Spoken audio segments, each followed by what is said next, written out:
Welcome, and thank you so much for joining us today for the International Student Connect webinar on self-harm and prevention strategies. So before I get into it, I want to tell you a little bit about my organization and myself. My name is Ingrid, and I'm going to be your presenter for today. Excuse me. Um, we are the project coordinators for the International Student Connects project that is funded by the Government of Ontario, and that is, our project is a bilingual project. Now, the name of my organization is Costi Immigrant Services, and we are a community-based multicultural agency that services over 39,000 clients annually from our 17 locations across the Greater Toronto area. So the International Student Connects project was created um, to provide support and settlement for international students and their families. And as such, we have a series of webinars that we actually run through this project that are at absolutely no cost to you. On today's agenda, we're going to be talking about self-harm versus suicide and prevention strategies. We're also going to be looking at suicide prevention talk, getting help when you need it, and we've got some helpful resources that we're going to be sharing with you. So let's just jump right into it now. We hear oftentimes about self-harm and suicide, but we don't very often distinguish between the two. So I want to give you a little bit of information on self-harm and the difference between self-harm and suicide, just in case you've got a family member or a friend that you would like to reach out to kind of provide some support.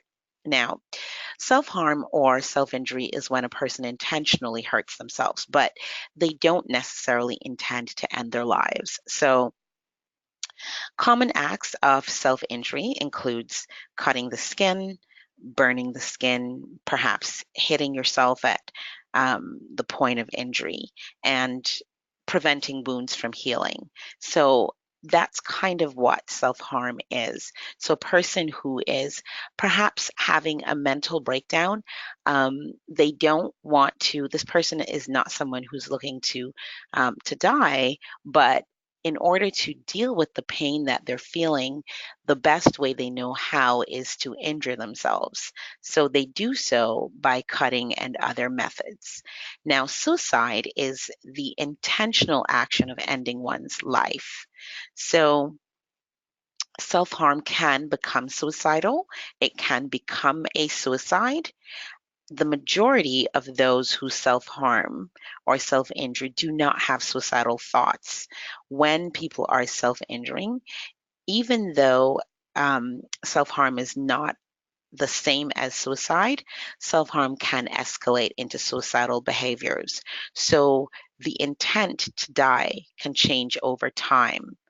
And this means that you may have a friend or a family member, someone you know, who is self injuring, and you're thinking to yourself, well, it's not that serious because they're only just harming themselves.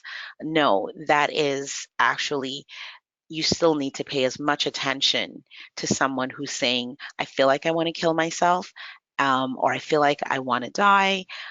The same kind of, you know, the same way that you pay attention to someone who says that is the same way that you should be paying attention to someone who's self-injuring, because it could turn into suicide eventually. Now, 75% of those who self-injury, they will use the cutting method. Another 30% will do self-hitting, and the other 28% oftentimes will use burning as a method. So we're showing this because we want you to kind of look out for these signs if you know anyone. You can also go to www.suicideinfo.ca, and there you'll find a lot of information on these methods and how you can prevent them. Now, who is most affected by self-harm? We look at these numbers and they are astounding. Those who are most likely to self-harm are between the ages of 12 to 15. Now, that is something to be said because these are young people who are oftentimes struggling, sometimes with their identity, sometimes they have, they're depressed and they're struggling. And so we need to focus on this age group as much as we possibly can. Now, 5% of the general adult population have self-harmed and 15% of the youth population. So see how those numbers have started to add up. Now 5% are adults and the other 15% are youth. When you look at this figure, this gives you a better understanding of, you know, how these thoughts and ideas flow, and in what age range you're supposed to kind of target. So if you've got friends and family, again, within that age group that are, they're having some issues, please do reach out to them. Girls aged between 14 to 17 are hospitalized for self-harm 4 times more than boys. So females are more likely to be hospitalized for cutting themselves. Females adopt cutting most often, while males are likely to burn or hit themselves. And when we look at the demographics, we see that people who are from the Caucasian background have higher rates of self-harm than non-Caucasians. And these are just some stats for you to kind of look at and keep in mind as you move forward. Um, do you know someone with the symptoms below? So we're looking at these symptoms. Um, it may be a substance disorder. So we're looking at different types of self-harm and things like that. People who self-injury often hide the behavior. They may feel embarrassed or ashamed, and they may avoid talking about it, but there usually are very clear warning signs. So, unexplained frequent injuries such as cuts and burns or unexplained scars. Um, you could also notice different kinds of behavior. For example, someone who's wearing long pants and long sleeve shirt all the time, even when it's the summertime. Or if you live in a country where it's, normally warm and you notice that, these people are wearing these long sleeve clothes and it's generally hot, it's probably something to pay attention to. Um, problems handling emotions. There are those who've got low self-esteem and even problems with relationships. So when you see these symptoms, they may not necessarily be someone who's having some problem, but it could also be that, these are some symptoms of someone who's probably injuring themselves. Now, there are treatment options. So it's not like, if you know someone who has um, some disability, a mental incapacity, that they cannot be rehabilitated or that they can't find help and support. There are treatment options. Self injury isn't a mental illness, but in some cases, it can be a sign of a mental health problem. So let's keep that in mind. It's important to talk with your doctor about self-injury and any other problems that you're experiencing if you are experiencing these problems. If self-injury is related to a mental illness, treating that mental illness may help to reduce self-injuring behaviors. So again, this may not necessarily be yourself. You could be looking for information for someone, and these are some truly important pointers that you can take to help and support your friends and your family. So we talk about cognitive behavioral therapy, which is sometimes the short form is called CBT, and it is a psychological therapy that aims to address issues such as anxiety and depression, as well as a range of other mental health concerns. It helps someone become aware of inaccurate or negative thinking. So challenging situations can be seen more clearly and responded to more effectively. I find CBT to be actually very useful when I was going through my own struggles. CBT is what I actually turned to. I find that it is um, a really good way of talking out issues and kind of just finding solutions, with yourself and those who are supporting you. And then we've got dialectical behavior therapy. It's a variation of CBT treatment designed for individuals with self harming behaviors, such as self cutting, suicidal thoughts, and suicide attempts. Um, this is another form of therapy. I've not used that one. I can talk about the CBT because that one I'm very familiar with. And then there's problem solving therapy, PST. It's a brief psychological intervention that focuses on identifying the specific problems that an individual is facing and generating alternative solutions to these problems. Um, People who use this form of therapy will learn to clearly define a problem that they may face. You brainstorm multiple solutions and then decide on the best course of action for you. This I have used in the past as well, and I found that it worked really, really well. So again, there are various options of on treating behavioral issues that could lead to either self harm or suicide.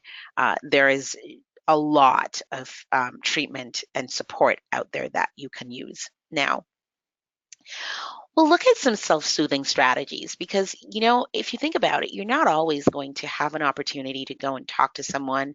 Perhaps you're having a breakdown or, you begin to have some um, difficult thoughts and emotions when you are not necessarily close enough to a place where you can get some support.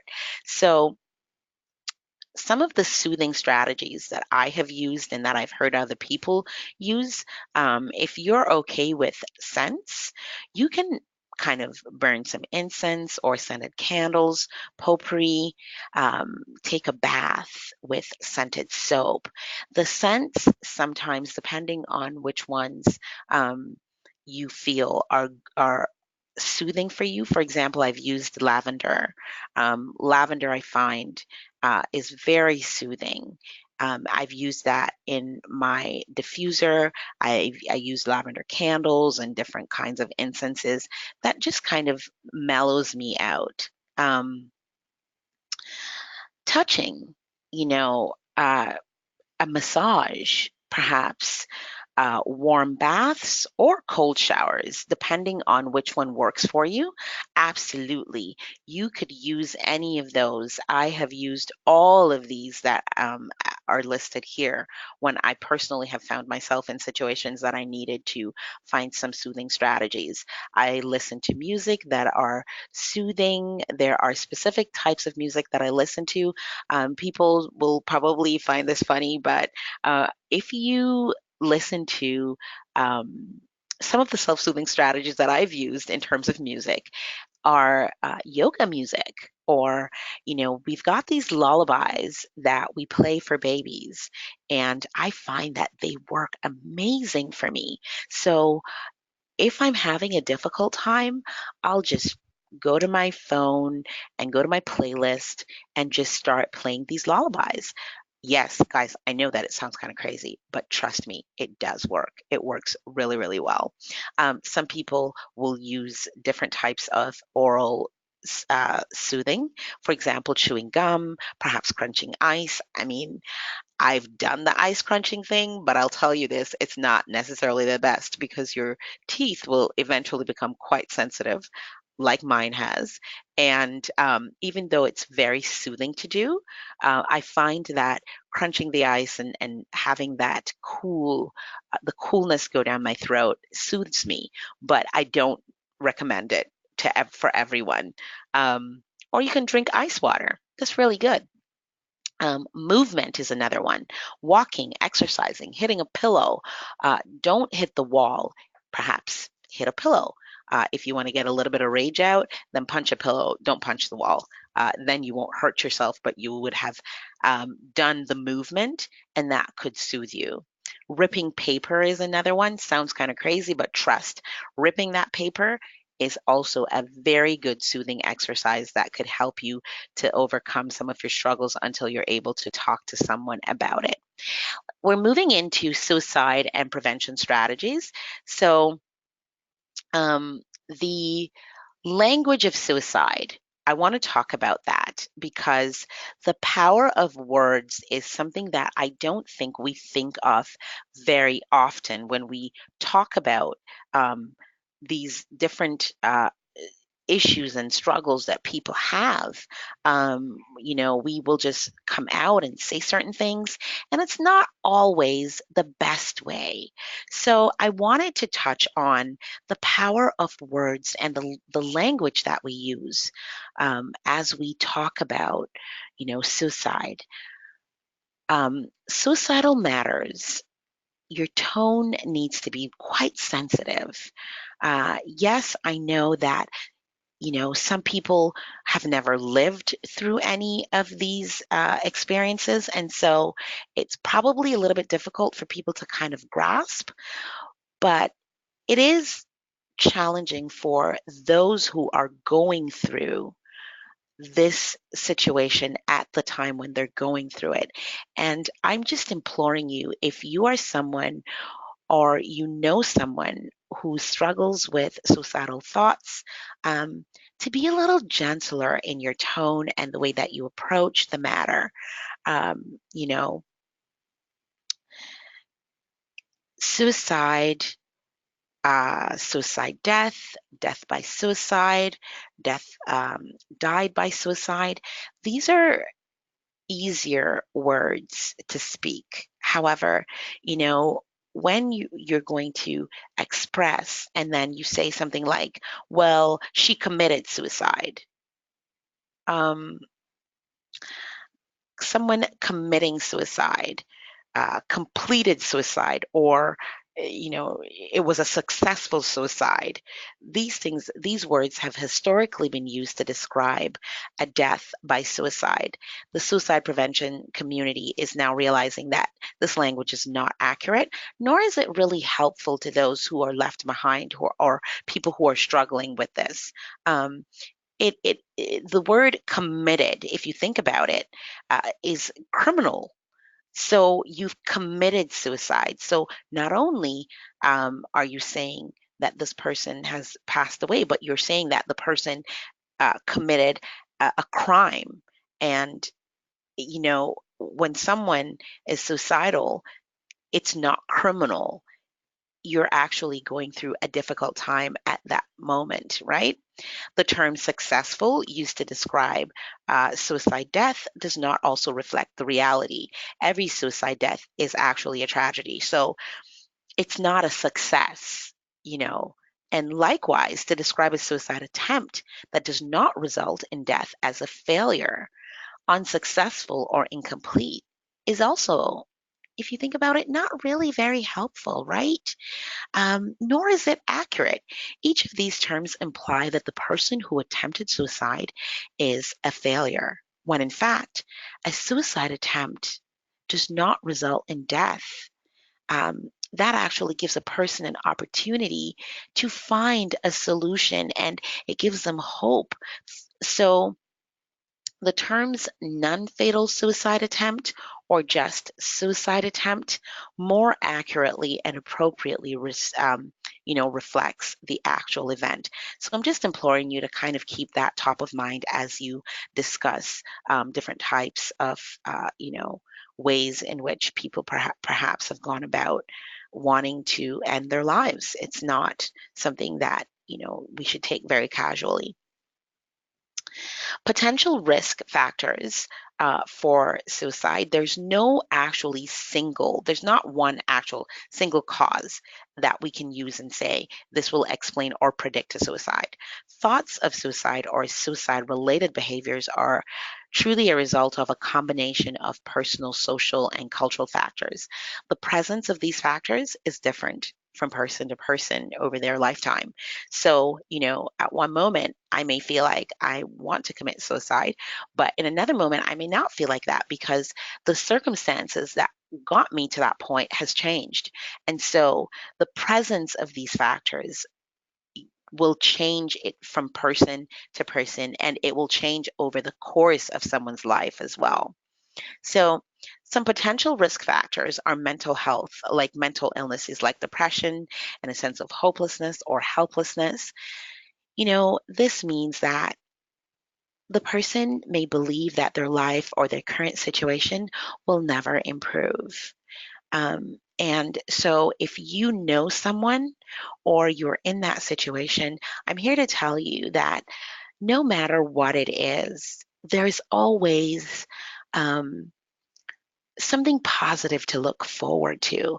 In the moment, you may feel like life is never going to be better, but I promise you that it does get better. And I can say this because I've lived through this phase of my life where I felt like, I was hopeless and helpless, and I couldn't figure out why it is that um, I felt like that.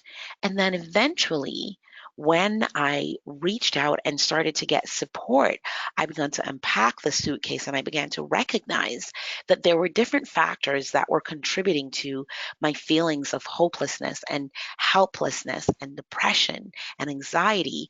There were underlying causes. And once I was able to determine those underlying causes, I was able to flush them out, deal with them, and find a happier medium in my life. So today I can safely say to you that I do have my moments, but they're not very often. And no matter how challenging they become, I actually have different strategies to deal with them. So, regardless of how you feel at the moment, it does get better. Reach out for some support.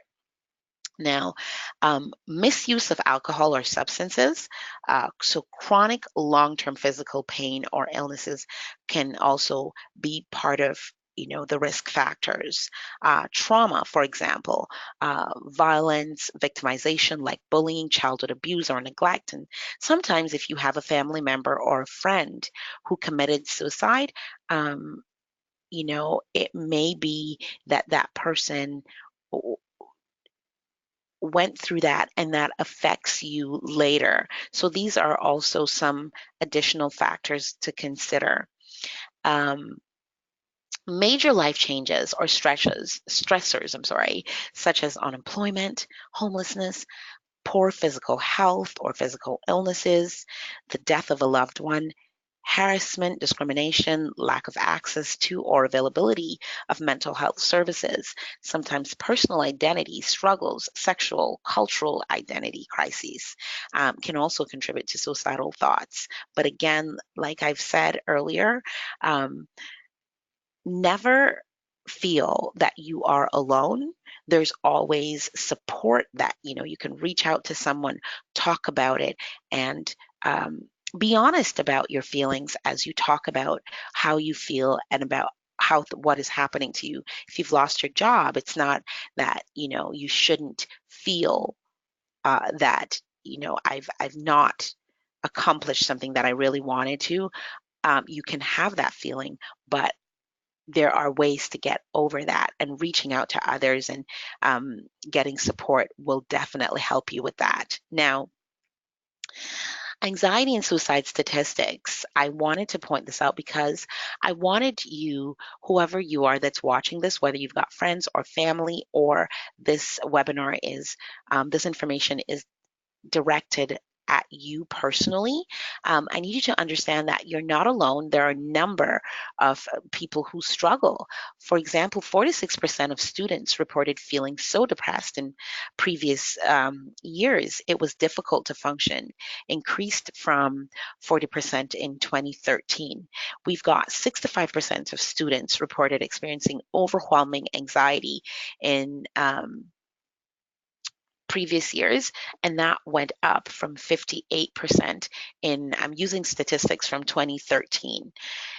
Now, 14% had seriously considered suicide in the previous years, leading up from 11% in 2013. So, and then 2.2% of students reported a suicide attempt within the previous year, and that was up from 1.5 in 2013. The other 9% had indicated that they had attempted suicide, but not in the previous year. So these statistics we're looking at for students, studying can be challenging. It can be stressful. And so if you're a parent who's watching this or listening to this webinar, I am asking you to be very conscious of what your children could be going through, or your child. And if you're a student yourself, um, know that the way that you feel, you're not alone. There are a number of other people who have these same feelings. The thing is, they've reached out and they've gotten support. So please do use the resources that we've provided in this webinar for you to get some support. They're usually visible signs. So, for example, for school, for students, there are many warning signs. So, for a person who may be experiencing suicide ideation or maybe at risk for suicide, extreme changes in mood, test scores, for example, may fall. Sleeping too much or too little, sleep pattern that changes. Maybe the person used to sleep a lot, now they're not sleeping. Maybe they used to sleep regularly, that's not happening. Increased use of drugs or alcohol. Perhaps it's someone who never really used before, but then you've noticed, or yeah, maybe they smoked here and there, smoked a cigarette, or have used whatever type of drug that they're using, and then you've seen the increase, like it's just consistently increasing. These are all signs. So if you know someone who are showing these signs, they're exhibiting these signs, um, please do provide some support, provide help for them, give them information that can guide them to safety.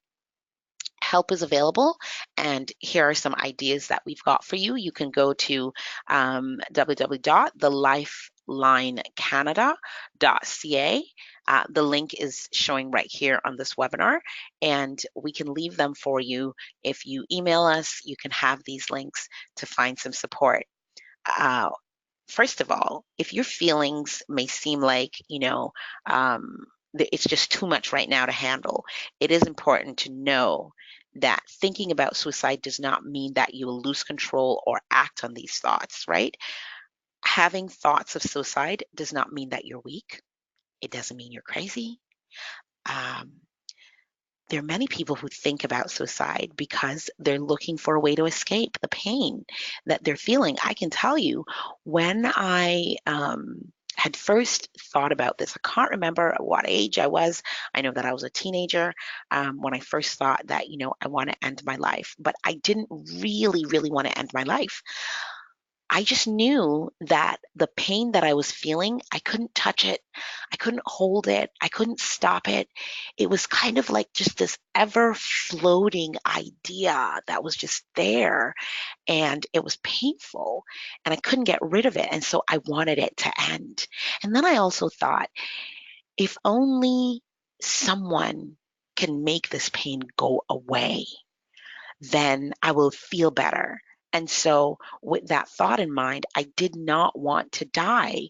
I just wanted it to go away. How could I make it go away? And so, my attempt at suicide was to find a solution to make the pain go away. And I want you to know that there are people who have suicidal thoughts, and you may be someone with suicidal thoughts, but oftentimes we just need you to reach out. We just need someone to reach out. So if you are having these feelings, connect with others.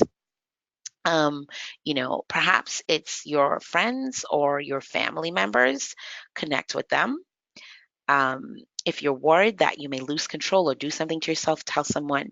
Make sure that you're around someone that you trust. If you live alone, ask a friend or a family member to stay with you. I know that when you get into that space, oftentimes you just kind of want to be alone, but being alone is never, ever really a good idea when you start having these feelings. If you don't know anyone or you can't reach family members, my suggestion is that you call your local crisis line, and there are many of them. Go online and look for them. Keep your home safe by getting rid of ways to hurt yourself. So, this is really important to get rid of things that could be used to harm yourself, such as pills, razor blades, or guns. If you're unable to do so, go to a place where you can feel safe. Develop a safety plan. It is very helpful to have a written safety plan when you have thoughts of hurting yourself. Um, you should have family members that you trust, or a professional or a friend that you can complete this safety plan with.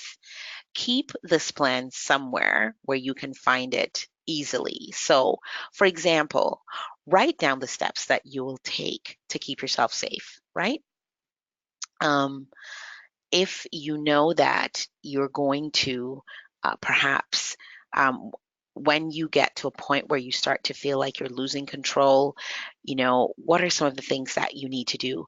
For example, write down, call the crisis line, and um, maybe call my mom or dad or call my friend.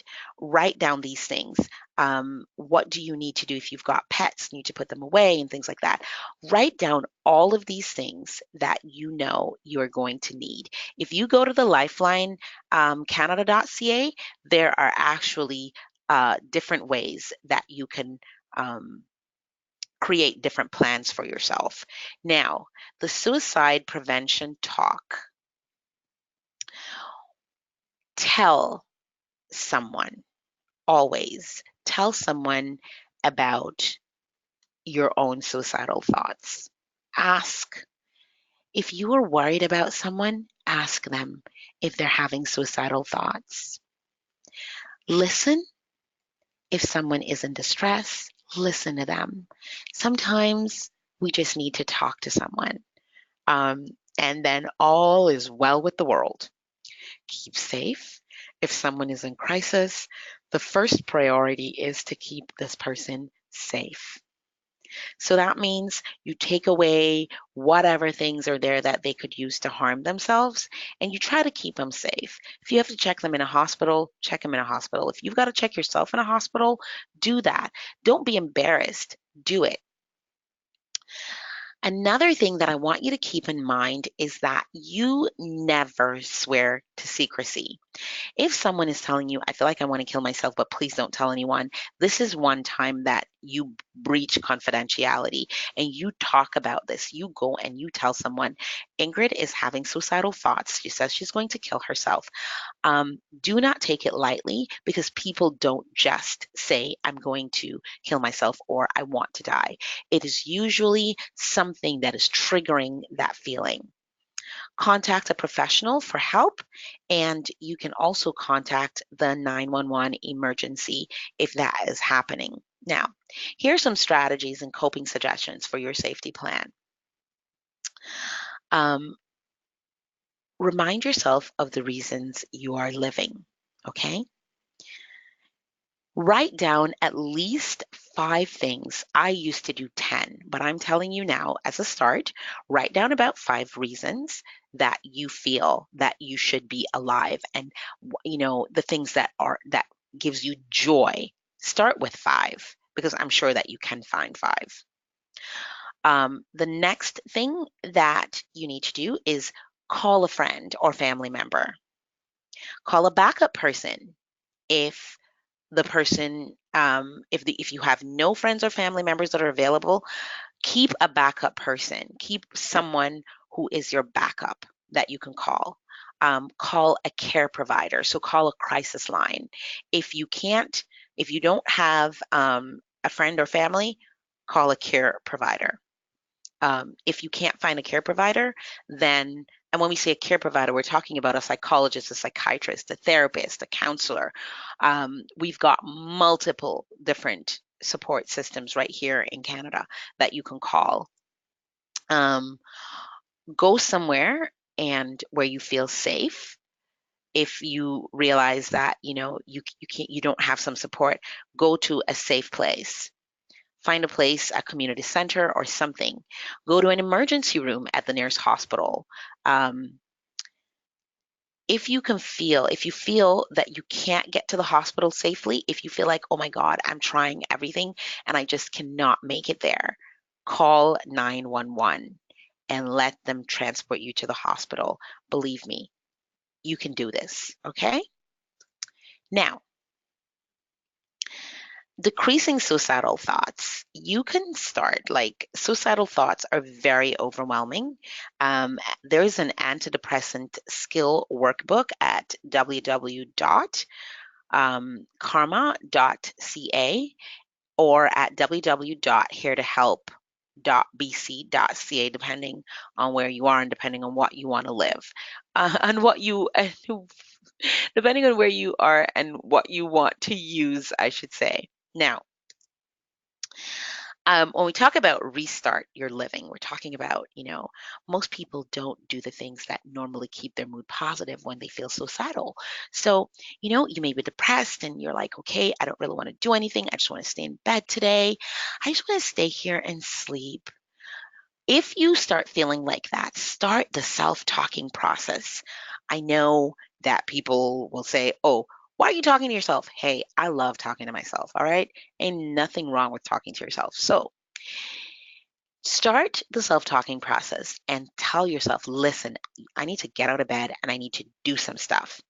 So, if you stop taking care of yourself like you normally did, becomes dull and depressing.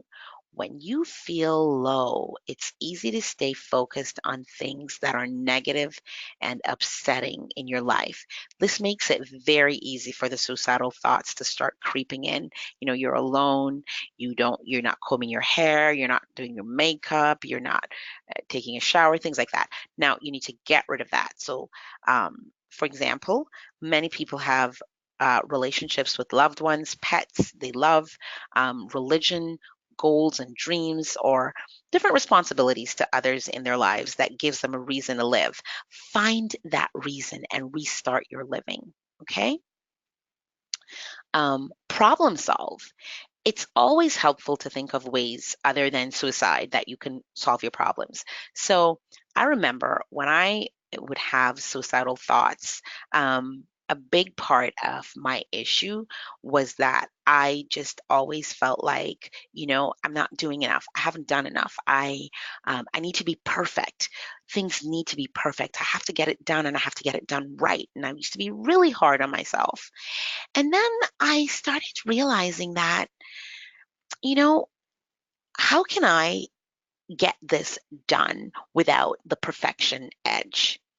And I would problem solve. So I started making lists of all the issues that I was having, that I was dealing with in my life, and I made the list that of the problems that I thought I had, and then I made a second list of the solutions that I could come up with for the issues that I felt like I was having. And then um, there was a time when I would also ask my therapist, like, okay, so here are the problems that I have. And how do you think that I should deal with them? And she would literally walk me through each problem and make me come up with my own solutions. So I began to learn how to problem solve my own issues and be able to be very honest about what was happening with me and just be honest with people in my surroundings completely. And that I found helped me a lot because I wasn't living a lie. I was just very honest about how things were going in my life. If I felt sad, I would say that I felt sad. If I was upset with someone, I'd say I'm upset with you, and this is the reason I'm upset with you. If I did something that upset other people and they told me, I would acknowledge. I got myself to a place where I began to acknowledge, when I had hurt someone or if someone said that I was hurting them. And those things truly, truly helped me get treatment for mental health problems. So, if you've got a mental health issue, for example, depression, if you struggle with depression, anxiety, alcohol, or drug problems, start by perhaps seeing your family doctor. They may not necessarily be enough to support you, to help you with the actual issue that you're having, but they can direct you and they can refer you to a mental health specialist, someone who can support you. You can get referrals from your doctor, or you can learn how to find a specialist from one of the referral lines listed on the last page of this webinar here. And then, realistic thinking. Suicidal thoughts are often manifested during a mental breakdown, and this is the truth. One of the things that I've learned over the years, going through my own journey with depression and anxiety, was that um, the mental health issues and the different thoughts of negativity that I had were oftentimes, um, not oftentimes, all the time. It was kind of like having a cold. You have the flu, or you've got a cold, and the symptoms are there. So you've got the runny nose and the watery eyes and the coughing and the sneezing and all of that. And then you take some medication, or you get some natural remedies like I always do. And your cold symptoms go away. And then eventually you don't have a cold anymore. So then I started realizing that when I was struggling mentally and I was feeling depressed, it was kind of like having a cold. And so I started to treat these feelings as such. So when I started to have these feelings, I started to think very realistic solutions. So the aim is to challenge depressive thinking and replace it with realistic, positive thoughts. So, when you're having a depressed thought, like for example, you feel low and lonely maybe, and you're like, I'm not leaving my home today. I'm just going to stay in bed, and you don't even want to get up to go grab something to eat. Try to replace that thought with, start to self talk and say, like I normally do, I say, Ingrid, you need to get out of bed. You need to get out of bed. You need to do it. Get up, go take a shower. I'll get up, I hit the shower. And once I take that shower, I feel a little bit better. And then the thought may come back, and I'm like, okay, go downstairs, grab a bite. I go downstairs, I make a smoothie, something that perks me up a little bit. And then I start thinking, okay, what else? So these are some of the strategies that I have used. Perhaps they'll work for you, perhaps they won't work for you, but it's good to try different things. And again, the lifelinecanada.ca website has a multitude of different support systems, support tools that you can use. If you experience any of the following conditions, try the suggestions below. Like if you're depressed, call a crisis line or your family doctor, or try exercising. I find that that works amazing. Like I just start doing some yoga poses, and after about 15 minutes, yeah, I'm good to go. All right. Um, if you're ending a relationship, talk about the pain. Don't bottle it up inside and think I can handle this on my own. If I talk about it, then maybe people will think that I'm weak. No, there is no weakness in admitting that something is causing you pain. You feel like you're in pain, and this is something that you truly do need to talk about. So find a good source like a crisis line. It doesn't have to be a family member, it doesn't have to be someone that you know. It could just simply be the fact that you find someone to talk to. Join some social groups. There are a whole bunch of meetup groups that people talk about relationship breakup, different kinds of things. Find some of those supports, and um, remember that intense feelings of, for example, grief, anger, sadness, loneliness, shame, they don't last forever at all. I went through a really bad breakup, and I remember thinking to myself, with each breakup that I go through, yeah, you've guessed, there's been a few, maybe four or so. With each one that you go through, that I went through, it kind of got easier and easier to deal with. But I just started getting to the point where I started realizing that, hey, this is not all on me. I didn't just break up on my own. I didn't walk away. Maybe I walked away from one. It was for my own good. So those feelings, like, write them out if you have to. Get professional help. Identify your triggers. Things that trigger you, try to stay away from the things that triggers negative emotions in you. If you know you've got people around you who will do things or say things that will trigger um, you know, uh, depression or feelings of anxiety, um, stay away from those people. If you know that doing certain things will it causes a trigger for you, it reminds you of something, try to stay away from that. Deal with your triggers. Practice self-care. For example, get some exercise every day. It releases dopamine. Trust me, there is no better drug, there is no better dopamine high than exercise.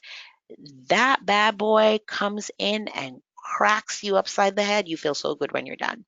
um, Create some structure and some routine. A good night's sleep is very it's a very good place to start. Try meditation. If you use drugs or alcohol, decrease your use of drugs and alcohol. I can't say to you, well, stop doing whatever you're doing, but try to change your lifestyle in such a way that you start to feel healthier and you start to feel better about yourself. Do things that you enjoy. If you like to ski and it's snowing right now, go outside, ski. If you can't ski, go on a toboggan hill, get a tube and roll yourself down that hill. It's fun. Do things that you enjoy. If you like to read, start reading more. Make personal goals, write them down and start hitting those goals. you know, Start small so that you are accomplishing these goals. Do not, make really big goals and then at the end of it you realize, okay, these are way too big and I'm not hitting my mark. That will make you depressed. So set some goals that are achievable. And once you start hitting them out of the park, eventually you go on to the bigger ones. Stay connected to your friends and your family. Um, I know that there are people who are introverts and not necessarily want to be connected to other people, but this is something that you really should try to do. Stay connected. Getting help. You can get help from a medical professional, friends, your classmates, counselors and therapists, and your family. If your family are not around, absolutely create a family for yourself. And if you can't do that, reach out to different crisis centers from these. You can go to cbie.ca, mental health crisis Canadian campuses, and you can find a wealth of different supports that you can use, right? Remember, do not swear secrecy,